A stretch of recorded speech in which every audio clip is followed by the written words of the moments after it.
आज दो और बड़ी खबरें आई हैं।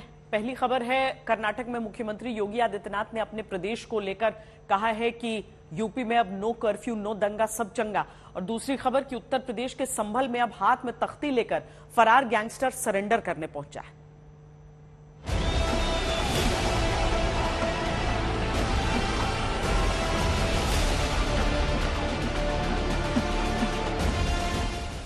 उत्तर प्रदेश के मुख्यमंत्री योगी आदित्यनाथ लखनऊ से 2000 किलोमीटर दूर कर्नाटक के मांड्या में चुनाव प्रचार करने पहुंचते हैं। कर्नाटक के इलेक्शन में भी योगी राज के माफिया राज से मुक्ति वाली युक्ति की चर्चा आती है।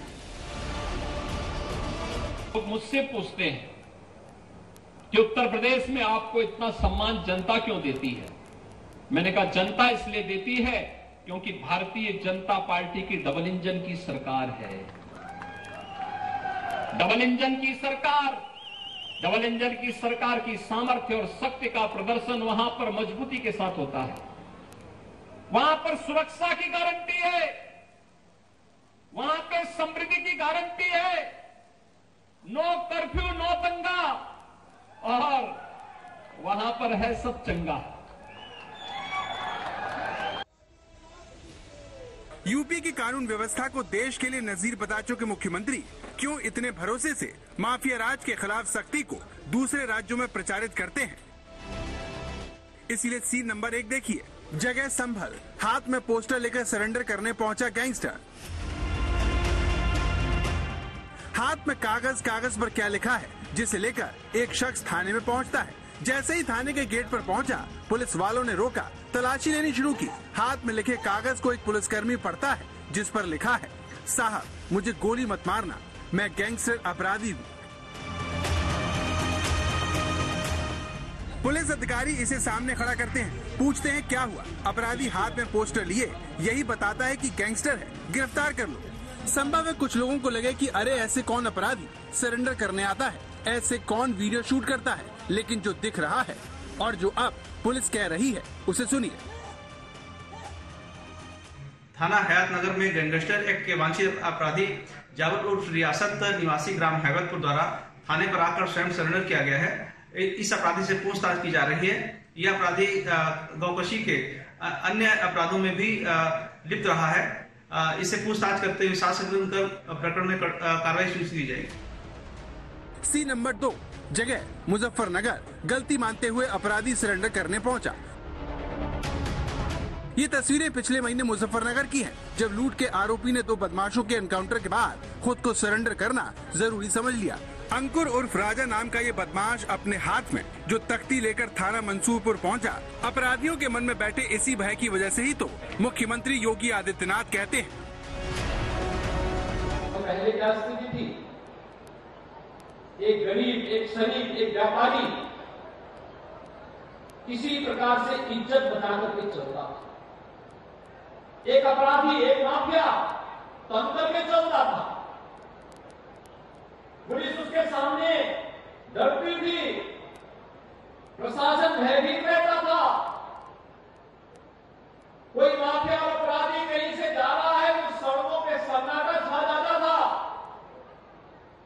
आज आपने देखा होगा, हमने धर्म चक्र को ऐसा घुमाया है कि आज एक गरीब, एक व्यापारी, एक नौजवान, एक बेटी गौरव के साथ सिर उठा करके चलती है, लेकिन एक अपराधी और माफिया गले में तख्ती लटका करके जान की भीख मांगता हुआ दिखाई देता है। ये है परिवर्तन। अगर सुविधाएं नहीं दे पाए तो तमंचा, सुविधाएं नहीं दे पाए, शिक्षा नहीं दे पा रहे तो तमंचा बोल रहे हैं, स्वास्थ्य सेवाएं नहीं दे पा रहे तो तमंचा बोल रहे हैं। आखिरकार क्यों ऐसा बोल रहे हैं? ये इसलिए बोल रहे हैं, अंग्रेजी में जो कहावत है, ओल्ड हैबिट्स डाई हार्ड, पुरानी आदतें जल्दी जाती नहीं है। योगी राज में माफिया राज पर होती कार्रवाई का नतीजा है कि अपराधी में खौफ इस कदर है कि अपराधी लिखकर मांगने लगा कि एनकाउंटर मत करना। ये हमें लिखत दे दे कि गोली नहीं मारेंगे, हम ड्रामा सेंटर जाने के लिए तैयार हैं। एक कैदी जो मुठभेड़ का डर जताकर पुलिस वालों के साथ जाने को तैयार नहीं होता। योगी ने पता नहीं कौन सी बूटी सुंघा दी है इनको, कि ये गोली पैर पे ही मारते हैं मुलजिम के। आप हमें लिखत दे दो कि गोली नहीं मारोगे आप हमको।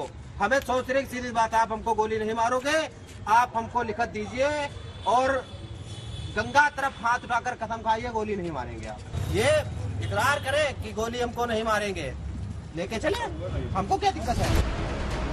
ये ड्रामा हरदोई में होता दिखा, जहां अस्पताल में इलाज के लिए लाया गया पत्नी पर एसिड डालने का आरोपी रिजवान वापस जेल में पुलिस के साथ जाने से पहले गोली न मारने का लिखित पन्ना पुलिस से मांगने लगा।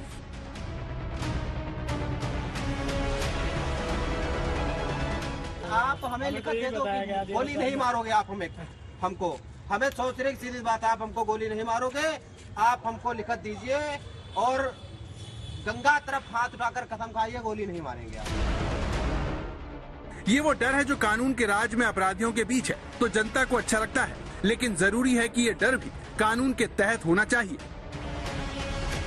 अब उसकी जरूरत नहीं कि वो कहीं तंग करके चल सके,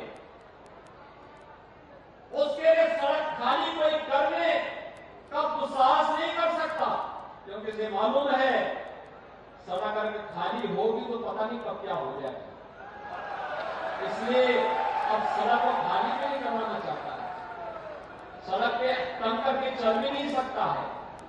अगर सड़क पे चलेगा तो तख्ती लटका करके चलेगा कि थोड़ा मुझे जान बख्श दो, अब ठेला लगा करके सब्जी बेच करके अपना जीवन निर्वाह करूंगा, लेकिन किसी से रंगदारी वसूली नहीं करूंगा। उत्तर प्रदेश का लॉ एंड ऑर्डर वो मॉडल बन रहा है जिसकी चर्चा अब कर्नाटक तक के चुनावों में होने लगी है।